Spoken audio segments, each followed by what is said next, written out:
Hello दोस्तों, आज मैंने फ्लिपकार्ट से एक रिंग फिल लाइट मंगाई है। आज हम इसका क्विक अनबॉक्सिंग करने वाले हैं।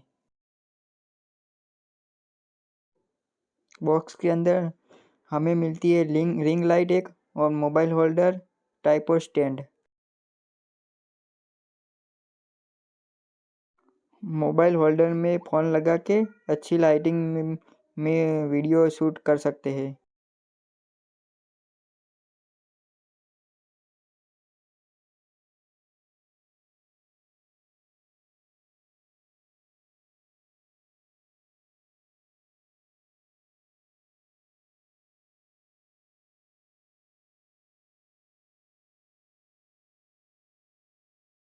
अगर आप यूट्यूब पर रील बनाते हो, ये रिंग लाइट काफ़ी यूज़फुल हो सकती है।